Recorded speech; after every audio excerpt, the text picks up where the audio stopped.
Hello, ladies and gentlemen. My name's StepsBasic, and welcome back to the Comfy Cozy Community Show. As far as things are concerned, question of the day: what sort of morality system do you stick to? Now, I know this is a bit of a broad topic and whatnot, but I was watching them Distractable Boys again, and they started yammering on about philosophy and whatnot, and you know me, I love me some philosophy. You know me, I love the philosophy. Words are hard, bro. But that's our topic for today. I want to talk a little bit more about philosophy and chatter on about it. But first of all, comments of the week. We had somebody asking if I still have this account. I do. I'm here. I had somebody saying they got bad vibes from one of my videos. I don't understand that. Oh, shoot, I missed this comment. My buddy Bubble Ninja out here asking about, or saying that Irving's monster looks heavily like a graboid. He's not wrong, man. That looks like a graboid, I tell you what. Couple of I'm covering Josh is mostly about aiming at his head as I'm trying to murk the chainsaw dude. Yeah. I'm not very good at aiming or covering or whatever. Comment on my on how I'm very smart and then I kill myself instantly. I don't know why I got somebody saying that they got bad vibes from my video and somebody saying that the kiddo really throws them off. I don't get it. Maybe they're not understanding or something. But I commented back and they never replied, so I guess they don't really care. Vegetables. Anyway, so today's topic, philosophy in general. Now, of course, I'm of the mind that philosophy is a very difficult subject to approach in that, not so much that I feel like avoiding everyone else's philosophy is the best way to approach philosophy. I know that sounds weird, especially because generally it means you're starting from square one.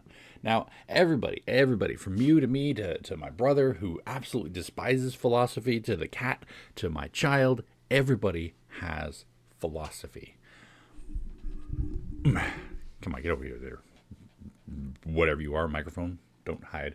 But everybody has philosophy. Everyone has their own personal philosophy. And that's kind of what I mean. I don't begrudge people who decide that it's an okay thing to listen to philosophers of the past, especially for those who don't want to, in their own way, create or form a type of philosophy. You know what I mean? So I'm not in here like making the StepsBasic philosophy or anything, the StepsBasic's approach to morals or anything. Although, hey, we could just call it basic morals. Nice. You know, if you're trying to formulate your own philosophies, as it were, to put out in the world, I feel like it is better to start from square one. Start with, I am here. I exist. I am man. I am human. You know what I mean? Yes, I have 2 drinks at the moment. 3 if you count my coffee. It's in the other room. Well, now I don't now because I just finished my V8. It's the spicy V8. I highly recommend it. Not spicy at all, at least to me, because I'm weird. But so good. Not a sponsor, but so good. Anyway, what was I saying? Oh, yeah. Start from square one. Start from who am I? Who am I and why am I here? These are the basic questions of philosophy. And I love that they start off so vaguely because it's just like that in and of itself applies to everyone in every situation. Who am I and why am I here? I am man and I am here because now, of course, I myself have not studied much in the way of the big name of philosophers. So if I stumble upon something and other people are like, hey, that's what these people say, I will say that I have heard on occasions things that other people have said. So, you know, bear in mind that it might have still influenced me, which is the point of what I'm making. What I'm saying is studying philosophy and creating philosophy are 2 different things. Studying philosophy is great. Study philosophers and understand their method of thinking and what they were applying everything to, where they come from, who they are, what sort of a situation they're in, and all that sort of stuff can help you to understand better, your own situation, which is the basis of what philosophy is. Bear in mind, I still have a hard stance that philosophy does not give you answers. Philosophy gives you questions and helps you to think of the answers. You know what I mean? So when I'm philosophizing, I'm never actually giving an answer, even if it may sound like, oh, that guy's definitively said that this is what it should be. No, what I'm doing is making you think. Now, I have my own philosophies for life, my own beliefs and how things work and how things should work. And that's based off my experience as this fella you see before you, who has been through a slew of nasty stuff. I don't know why I said nasty, but nasty stuff. I've been through a slew of nasty stuff. I've survived a lot of stuff and kept more or less my morals intact, which was difficult to say the least. Sometimes it's a lot harder to hold from punching somebody than it is to just pop. Know what I mean? Everyone who's ever worked in retail knows exactly what I mean. What I want to talk specifically about, I forgot the specifics. Now, like I said, I have listened to some philosophy, even though I don't study it. So some of it I do have from other people. And there is the idea that there is no, that society dictates your moral value, your moral situation, i.e., to steal is wrong because society will punish you for it, as opposed to the ego, stealing is wrong because I don't want other people to steal from me. You know what I mean? Adding a little bit to that, I feel like one thing that a lot of people fail to realize is that a lot of what came about from moralistic philosophizing was less a matter of this is what I believe and more a matter of this is what I see. So, we hold ourselves to a societal expectation, of course, but we also hold ourselves to our own internal expectation, i.e., I don't steal not because it's illegal, but because I don't like the idea of taking from other people, depriving stuff from other people and whatnot. And a lot of people may hold similar stances to that. Like the only reason that they don't steal is because they feel it's wrong. However, there are people who will be like, stealing is wrong because society tells me to. If society said it was fine, I'd be stealing left and right. Know what I mean? And of course, there are the other people who are like, I don't care if stealing's wrong. I'm stealing anyway, you jikes. This is mine now, yoink. I'm stealing my cup. This empty cup, but I'm stealing it anyway. Steal these glasses. I'm stealing all these glasses. Look at this. I look cool now. Yeah. That's why I say that no in particular philosophy, so to speak, will actually adhere to everything else. Like, I think another interesting one now, of course, I don't exactly know for sure, but the idea of stoicism is an interesting one.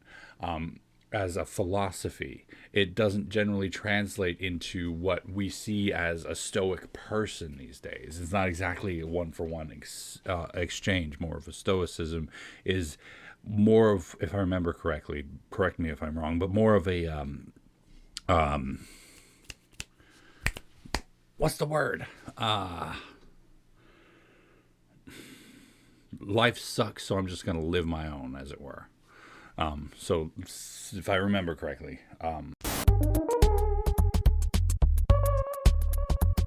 of course, then there's my own personal mentality of looking at the world as particularly it's just not going to change.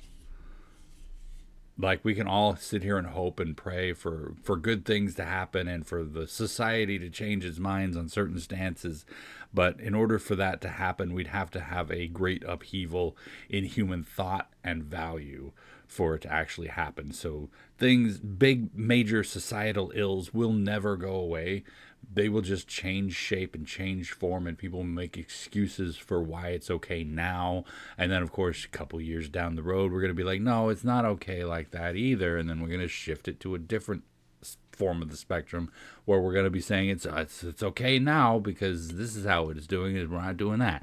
And that's what we see a lot in society, especially these days. We see a lot of moral grandstanding, like, oh, that was horrible, you can't believe you did that, while in turn doing something similar, or at least in the same vein as it, and justifying it because, oh, I'm different than them.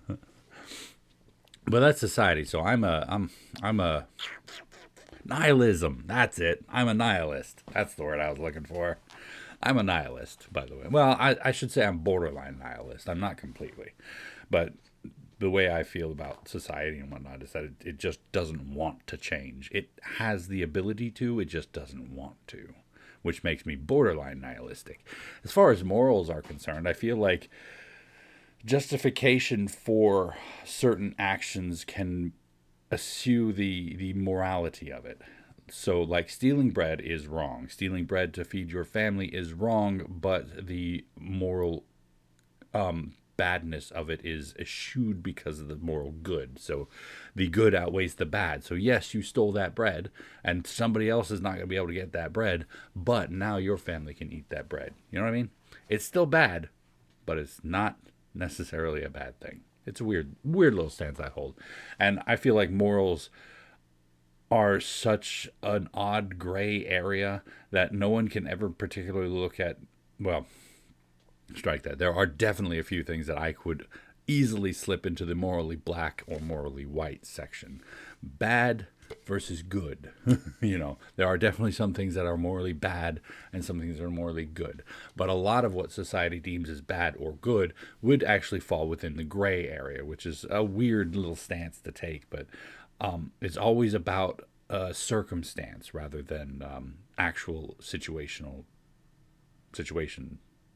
stuff. Yeah. Anyway, so I think that's enough talking. I have talked for, we're looking at almost 12 and a half minutes. Nice. Epic. Yeah, so this has been a fun week. On to announcements, by the way. This has been a fun weekend. I actually did some D&D on Sunday, and that was fun. It's been so long since I got to DM. Oh my god. I felt so right. I felt right back in my place, in my element, having fun. And then I went back and I recorded some more Resident Evil stuff, and so now I have I finished Resident Evil 5 now, and so that'll be ready. The last episode will go up next Monday, so not this Monday, but next Monday, and that'll be nice. But oh my god, I have to admit I did not have a good time with that game. I am glad it's over. I still have 2 more episodes to make of it, but it's the separate stories that they had on it, Lost in Nightmare and A Desperate Escape, I still have to do. But for the main storyline of Resident Evil 5, I am done now. And there's only about 2 hours left of the game doing those 2 stories, so we'll be all right with that. But also continue Dread X Collection 5. On top of it all, I bought a new capture card, and then found out I didn't really need to. But I got a new capture card in case this one breaks again. But yeah, that's announcements, that's the topic, that's the question of the day. Of course, you don't have to define your own moral standard if you don't want to. That's a bit of a personal thing, but that is the question of the day. You may just throw in some random philosophy tidbit if you want. But yeah, apart from all that, that's going to be it for me for today. Thank you all so much for joining me for this episode of the Comfy Cozy Community Show. Puberty. Hopefully you enjoyed it, and if you did, poke that like button for me. If you'd like to see more from me, make sure to hit that subscribe button, and of course, as always, you're more than welcome to leave a comment in the comment section down below, and I'll get back to you as soon as I can, when I can, if I can, you know all that jazz, and tune in next time for another topic, another time, and until then, good night.